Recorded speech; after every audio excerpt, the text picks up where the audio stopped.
When I was a child, I was always interested in science, and I remember that the first time I ever played with a magnet. I was fascinated by how two separate pieces of metal could somehow magically become attracted to each other. If you placed them far enough apart, nothing happened. But as you brought them closer and closer together, some unseen force began to act upon them, until eventually that force became so strong that, voila, they literally joined forces and became one object. But just as they could attract each other, changing the direction or the polarity of one magnet could also cause them both to repel each other, all due to that magic, unseen force of magnetism. If you think about it, our closest relationships also often seem to feel the effects of powerful and yet unseen forces that either help to draw us closer to each other or attempt to pull us apart. These forces definitely have an impact on how we communicate with each other. We've all felt them to some extent, but perhaps have never really thought about what they are, how they operate, and how we might manage them in ways that lead to longer and healthier relationships. Today, we're going to explore the theory of relational dialectics, focusing on dialectical tensions and how they operate as an unseen but influential force in our interpersonal relationships with closest friends, relatives, and significant others. First, we'll define the term dialectical tension. Then, we'll look at three tensions that are present in almost every relationship of any significance: autonomy versus connection, openness versus closeness, and predictability versus novelty. Finally, we'll explore 8 different strategies that we can use to manage dialectical tensions in our relationships. If you're currently involved in a relationship with someone, it might be helpful to try to identify which of the dialectical tensions you have experienced and think about how well you and your partner manage these tensions. Let's start by looking at where the entire theory of relational dialectics came from. It was developed by Leslie Baxter and Barbara Montgomery, two researchers who became interested in how couples in romantic relationships communicate with each other. Their research quickly uncovered the fact that all couples struggle with how to cope with, in Baxter's words, a dynamic knot of contradictions, a ceaseless interplay between contrary or opposing tendencies. So, what exactly are they saying in English?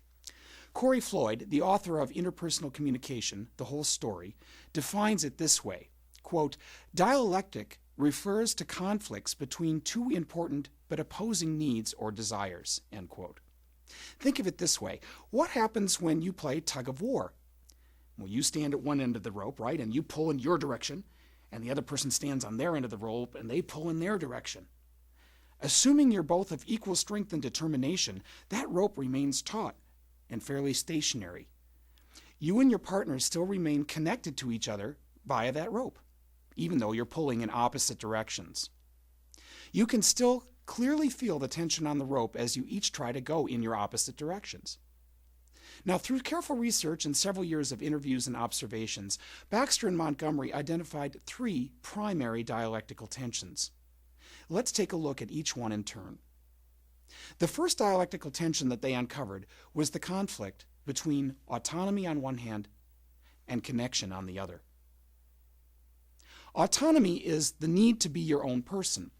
Think of it sort of as the need to express your individuality, to have personal space and freedom when you need it.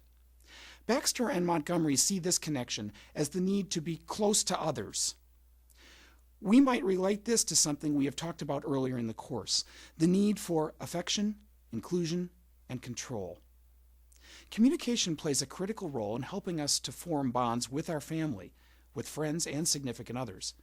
And yet, there are times when we really want and need our own personal space in order to relax, to unwind, and just to think. Let's look at some examples of how this tension between autonomy and connection might actually work. As I got close from graduating from high school, I was filled with a number of conflicting emotions. I was really excited that I would soon be on my way to college. No more curfews, no more parental nagging about homework or chores or work. It was going to be an awesome time. And yet, at the same time, I knew that I would miss the safety and security of living at home and seeing all of my friends each day at school. I'd always been close to my mom and dad and had counted on them for food and shelter and advice and comfort and help. Like most kids, I did not always like the rules or regulations, but I knew that they were always there for me. Off I went to school, and soon I made friends and established a whole new routine and began to really enjoy my freedom and independence. When I graduated from college, I moved back to Wisconsin, and I lived at home for a year or so, and it was a real culture shock. I experienced that tension between autonomy and connection in a major way. After 6 years of being out of state and on my own, I had to adjust to living with my parents again and to following their rules and respecting their wishes. Now, my dad and I had a long talk about the rules of the house when I returned. At first, I was resentful, but I also realized that it was his house, so he had every right to make the rules. I was grateful for that opportunity to have a place to stay while looking for my first job, but at the very same time, I missed the independence I had known, and I sometimes resented having to go back to the old way of living.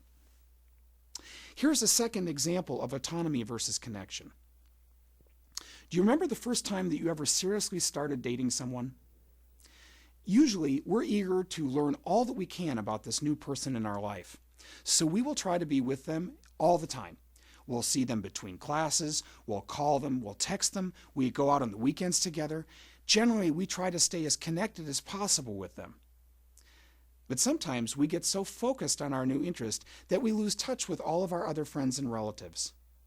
Of course, after we've been together for a period of time and have established our routine with our boyfriend or girlfriend, sometimes we start to feel the urge to have a day or evening or two to ourselves.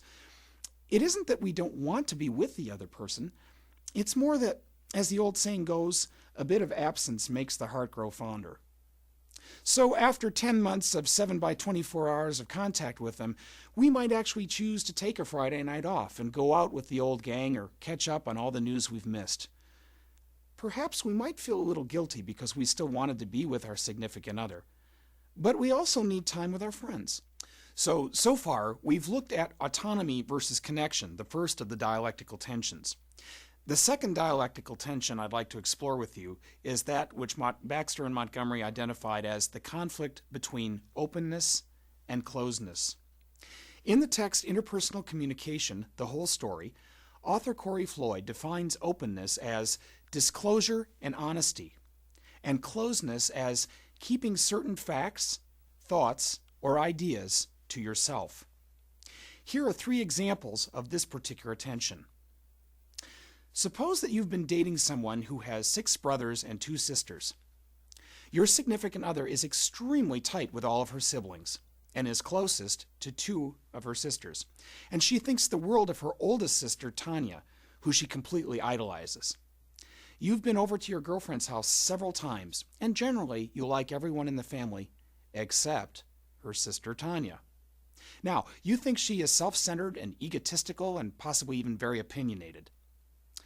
On your way home from your latest visit with your girlfriend's family, she turns to you and says, "Isn't my sister Tanya just wonderful?" Uh-oh. Now what are you going to say? On the one hand, you really don't like her sister. Yet, if you tell the truth to her, you risk hurting her feelings and possibly starting an argument with her. And on the other hand, by not telling her your honest opinion, you're not being totally truthful with her. And if it slips out later that you don't like Tanya, she might not see you as being quite as honest or as trustworthy as she thought. This first example illustrates a key concept that underlies the dialectical tension of openness and closeness, and that's the concept of risk. Whenever we self-disclose and offer information about our thoughts, our feelings, beliefs, and attitudes to other people, we have to accept the possibility that there may be consequences for our openness. Let's look at a second example. You and your significant other work for the very same company. You're a director in one department, and they're a ship supervisor in another department. At your weekly staff meeting, you are told that there are a number of budget cuts that are coming that are going to result in layoffs at the company. Every department will be affected, including the department in which your partner works. After the meeting is over, your boss gives you the heads up that your significant other is one of the people who will be cut at the end of the month. Your boss tells you that you're not to breathe one word about the layoffs to anyone under any circumstances.